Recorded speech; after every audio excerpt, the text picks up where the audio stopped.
avec. Bonsoir Walid Ben Brahim, merci d'être avec nous avec un petit peu de retard, directeur de l'hôpital de Grasse. On va évoquer les choses sérieuses avec vous parce que les Alpes-Maritimes sont confinées et vous passez, vous, au niveau 5 à l'hôpital de Grasse. C'est ça, expliquez-nous un petit peu ce que ça veut dire et quelle est l'organisation. Oui, tout à fait. On est passé en milieu de semaine dernière sur ce qu'on appelle le palier 5. Alors, ça veut dire très concrètement qu'on, depuis aujourd'hui, on déprogramme des activités à nouveau pour la troisième fois depuis un an pour pouvoir créer des capacités spécifiques pour prendre en charge les patients atteints de Covid. Donc, pour faire face à cette fameuse tension hospitalière qui est très élevée dans le département, où en êtes-vous, vous, à Grasse ? Mais c'est une tension qui est très élevée dans tout le département, mais en particulier à Grasse sur ces 10 derniers jours. On a une moyenne de 6 à 7 entrées par jour au niveau des patients Covid. C'est des patients qui restent longtemps dans les lits, qui sont avec un niveau de prise en charge très important. On a dû déjà faire 4 évacuations sanitaires depuis 15 jours pour soulager la pression sur notre service de réanimation. Et donc aujourd'hui, nous avons depuis ce midi créé 4 lits de réanimation supplémentaires. Alors ça peut paraître peu, mais c'est un chiffre très important, c'est 5% de l'offre des Alpes-Maritimes en plus qui est aujourd'hui à Grasse, avec un besoin en personnel très très important pour encadrer ces lits de soins critiques. Est-ce qu'un confinement décrété de façon permanente pendant 4 semaines, c'est une forme de soulagement aussi pour vous, dans le sens où il faut prendre des mesures tant qu'on ne peut pas vacciner en masse, et est-ce que vous placez beaucoup d'espoir là-dessus ? Pour nous, toutes les mesures, effectivement, sont porteuses d'espoir, quelles qu'elles soient, et depuis le début. On a une tension qui est maintenant très forte depuis de nombreux mois. Je pense que le département des Alpes-Maritimes a été un de ceux les plus touchés, non pas par la première vague, mais par la deuxième, et puis par cette troisième vague qui est particulière, parce que c'est un plateau qui est très long. Et donc, effectivement, toutes les mesures, vous avez parlé des mesures d'hygiène, on a aussi la vaccination, avec un centre de vaccination qui marche très bien à l'hôpital de Grasse, et on va accélérer les vaccinations dans les prochaines semaines. Et puis les mesures de couvre-feu, de confinement, si elles nous permettent de soulager la tension hospitalière, elles sont toujours les bienvenues. Alors Walid Ben Brahim, parmi les mesures annoncées par le gouvernement, vous l'avez peut-être vu, 35 vaccinodromes, on va les appeler comme ça, tout le monde comprend, notamment gérés par l'armée et les pompiers.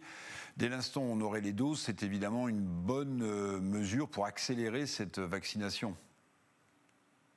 Oui, c'est une très bonne nouvelle pour nous, parce qu'on le voit à la fois dans les chiffres, dans les études à grande échelle qui tombent les unes après les autres, quel que soit le type de vaccin, on a une efficacité quand même très importante des vaccins qui nous sont proposés. Et nous, on le voit de manière très concrète sur l'un de nos sites avec une maison de retraite sur lequel on a aujourd'hui 5 résidents qui ont été contaminés. Et sur ces 5 résidents, les 2 qui ont été vaccinés n'ont aucun symptôme, alors que les autres sont très malades et malheureusement, pour certains, peut-être vont s'aggraver, alors que les résidents vaccinés n'ont aucun symptôme.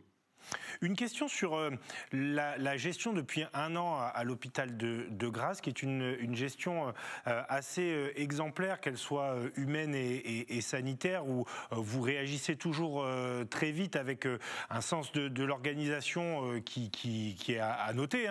Dans quel état êtes-vous ? Dans quel état sont les équipes et les soignants, forcément ? Aujourd'hui, je dirais que le sentiment qui prévaut, c'est la lassitude. On est fatigué, on a effectivement réussi depuis un an à chaque fois à être dans l'anticipation, dans la souplesse et l'agilité de réponse à ces nouvelles menaces, à ces nouvelles formes. On avait des patients plus âgés, on les a mis dans une unité de personnes âgées. On a aujourd'hui des patients plus jeunes, donc on réfléchit à changer un peu l'organisation. On arrive à faire face, on arrive à anticiper, on n'a jamais été débordé, mais aujourd'hui c'est vraiment un sentiment de lassitude qui prévaut, parce que ça fait très longtemps qu'on est mobilisé, qu'on aimerait aussi se mobiliser sur d'autres projets, sur d'autres choses, et que c'est difficile d'avancer sereinement dans ce contexte-là. Une dernière chose, Walid Belbrahim, vous redescendrez d'un cran au niveau 4 ou 3, à partir de quel moment? Quels sont les critères maintenant que vous allez regarder? Alors aujourd'hui, on a mis en place cette organisation pour 15 jours. C'est à peu près, selon les projections de l'Institut Pasteur, le temps qu'il nous faudra pour redescendre un peu. On a toujours quelques jours de décalage. On voit aujourd'hui que l'incidence diminue sur le département depuis maintenant quelques jours. Donc normalement, dans une quinzaine de jours, on devrait avoir la pression sur l'hôpital qui diminue. C'est tout le mal qu'on vous souhaite. Merci beaucoup d'avoir accepté notre invitation. Je rappelle que vous êtes le directeur du centre hospitalier de Grasse et que vous êtes donc en niveau 5, vous déprogrammez des opérations, évidemment, puisque la situation sanitaire est très préoccupante. Merci encore d'avoir accepté notre invitation. L'attestation, mon cher Eric, attestation justice.